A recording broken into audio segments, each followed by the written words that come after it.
Hi everyone. I'm doing this little video up front just to explain to you why on every video blog I do have a PowerPoint presentation. That's because these blogs are open to the general public versus the private ones that I do with my members of my Freedom from Overweight program.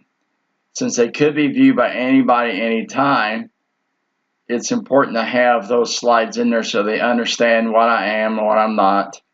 My disclaimers, also my general information and my requests. So hope you understand why I have these PowerPoint presentations in every video blog, and I hope you do enjoy this one also. And if you haven't watched the previous ones, then please go on the web and you can find those on YouTube. Thanks a lot. Hope you enjoy this video. Welcome to the Freedom from Overweight program. Harry Moore, founder of the Freedom from Overweight program. Freedom from Overweight program is a self-help program. Harry is not a licensed medical professional.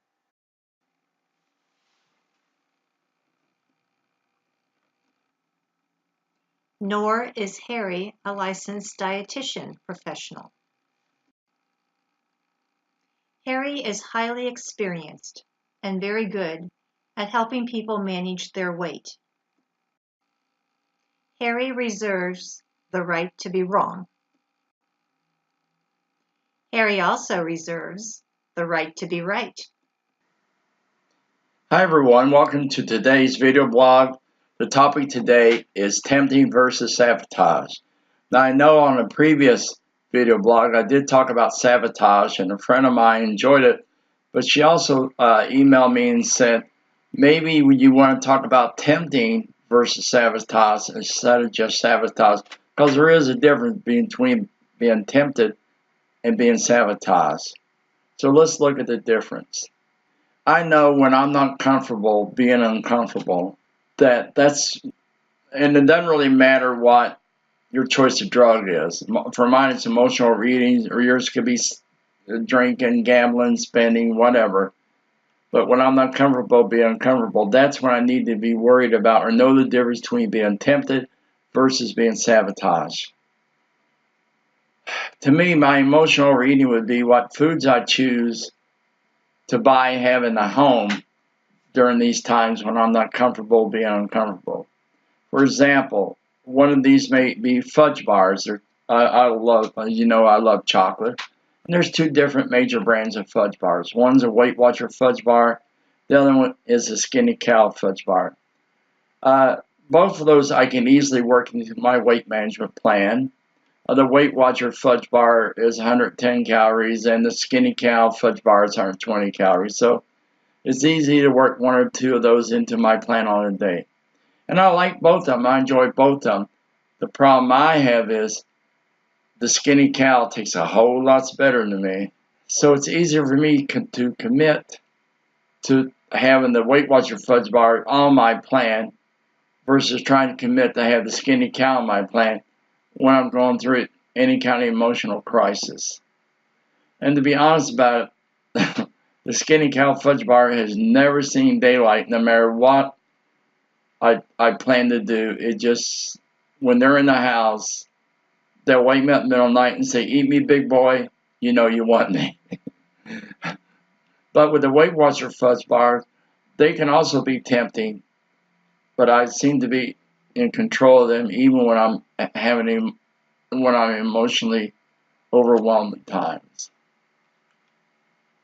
So I know when I go to the store and I want to buy the fudge bars, that I'll be able to handle those.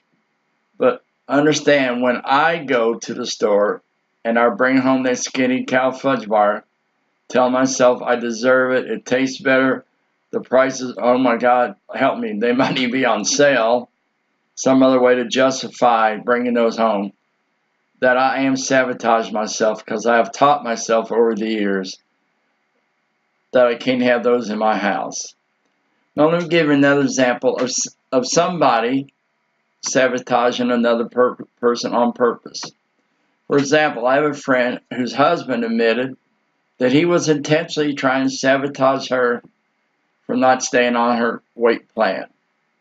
Now, here's the why behind the what. And I've said this before. If you know why somebody does what they do, then you know what they're going to do in the future. And here's the why. Every time she would start a diet, she would automatically put him on the same diet, take everything out of the house that was a problem for her, regardless of whether he liked it or enjoyed it or not. She would only want to go to restaurants that she could manage and control, and never want to go to his favorite restaurants that she had a problem with. Now, honestly, both of them would benefit from being on the diet. That wasn't the problem. The problem is she didn't give him a choice to join her on the plan. She made him do it because it would be easier for her if he was also following the plan. But what she also taught him was if he would sabotage her enough, doing things like bringing food in the house that he knew she couldn't keep from emotional overeating during tough times, and demanding go to restaurants that would be hard for her to make good choices, then she would get frustrated and quit and then go back to her old ways. And not only would she gain back all of her weight, but they would bring friends, like additional weight with them each time. So the deal she finally worked out with him that he agreed to, it worked for both of them, that he could bring anything to the house and eat it anytime he wanted to. But when he wasn't eating it, he would keep it in a special place that only he had a key to that place. And with the restaurant food, pizza was her major problem. And he loved pizza. He wasn't Italian, but he really loved pizza. And so the deal they made out was once a week she would go out with her best friend to a meeting, and then they would go out to a restaurant, which is easy for them to make choices and stay on their plan. And he would go to a pizza restaurant and eat a pizza, and he agreed to never bring any of it home with him, so it wouldn't be a challenge for her. Now, the good news is she lost to over 75 pounds during that time. And, of course, he didn't lose any, but you know what? He did quit sabotaging her and supported her in her weight loss plan. It worked for them. It might work for you. Or maybe some different version of a plan would work for you. Good luck with that, because the more people that support you in this, the easier it is to be successful. And remember the last time I talked about sabotage, I talked about the game of tug of war. And of course, we've all played the game or see it being played. It's where two groups of people get together and they have a rope between them. And the purpose of the game is to pull one person into the mud. And to me, that's kind of like what sabotaging is. But you know what I've learned a long time ago? Doesn't matter how much somebody tries to sabotage you for whatever reason they have, if you don't pick up the rope, there is no game, and you always win. But of course, don't ever bring the rope to the game. Thanks. I hope you enjoyed it and found this video blog insightful, and be looking forward to the next one, which I'll be doing shortly. Thanks, and of course, feel free to send this to anybody you think that might benefit from watching this video blog. Harry would really appreciate your honest feedback regarding this video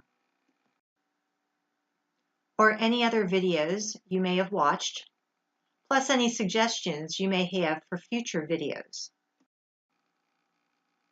If you have any questions or concerns, please contact Harry at harry@freedomfromoverweight.org.